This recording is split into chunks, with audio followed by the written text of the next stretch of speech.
Final update. Stepdad favored his sons over me and banned me from family dinners, saying I am not his family, so I planned a family trip and banned them from it, and Mom finally woke up and kicked him out after divorcing him. Part 3. Jenna and I made sure Mom had a blast on her trip, and more importantly, opened her eyes to the reality of Steve's manipulation.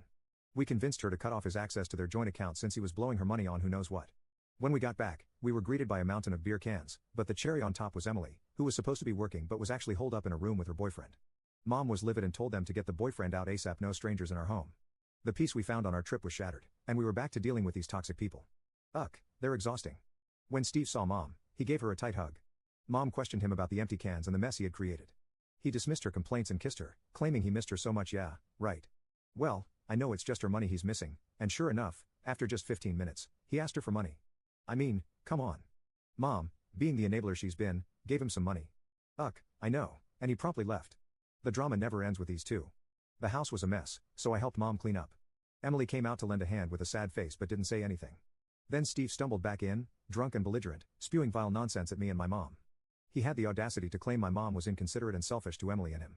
He even went so far as to say my mom was indifferent to his precious Emily and that I hated her, which is why I didn't take her on the trip. No, it's because she's not family. The emotional manipulation reached new heights. Emily broke down in tears, claiming she loved Mom more than her own mother. Manipulation alert, but that Mom betrayed her and left her alone. She had the nerve to blame me for not letting them be together, but Mom saw right through it and refused to let them bully me. When they started picking on me, Mom stepped in and told them to back off or she'd throw them out. Yes, Mom. Steve, in a rage, smashed a vase on the floor. Scary, but Mom stood firm, finally free from their gaslighting and guilt trips. She threw him out and told him to leave immediately. I was so proud of Mom for finding her strength and kicking these toxic people out of our lives. She could finally see the pattern. They always played the victim and blamed me. Steve had the nerve to call her from outside, whining about disrespect and claiming he'd never forgive her. Oh, poor him. But Mom stood firm, telling him she wouldn't let them back in unless they both groveled and apologized to me for everything, including the death of my cat. Oh, did I mention my cat, Toby? Poor dude, Dad got him on my 6th birthday, and Emily was all like, I'm allergic, get rid of him. I was like, no way, I'm not giving up my cat. Steve got all salty and said I wanted Emily dead, that I had no conscience. But honestly, I knew Emily wasn't allergic, she just didn't want Toby around. Then one day, someone accidentally left the door open, and Toby got attacked by a dog. I know it was either Steve or Emily, but my mom wouldn't believe it and thought it was just an accident. But Toby never left the house, he was a chill cat, so I know that's not true. Toby got really sick and died. Mom finally woke up and saw Steve for the toxic manipulator he truly was, and I couldn't have been prouder of her for breaking free from his grasp. She was vulnerable when they met, and he swooped in like a vulture, pretending to be nice to both of us, but slowly his true colors showed: manipulative, controlling, and downright abusive. He played her like a fiddle, but she finally cut the strings. It was a long time coming, but she took back her life and kicked him to the curb. Mom could finally see the financial abuse for what it was. She told me that Steve rarely got paid, and when he did, it was never enough, but that didn't stop him from spending her money like it was going out of style. I'm still fuming that she ignored these massive red flags for so long. She threatened to cut them off from their joint account, and it's about time. No more enabling, no more financial abuse. And she was thinking of divorcing him, yes, as she should. She also gave notice to Emily to find a place for herself, as she is an adult now and should be able to take care of herself. After Mom kicked Steve to the curb, he and his daughter, with their fragile egos, refused to apologize, but honestly, we weren't surprised. Steve thinks he's some kind of alpha male. He had the nerve to call Mom and spew more venom, but little did he know he was just pushing her further towards divorce. We were cheering him on to get out of our lives forever.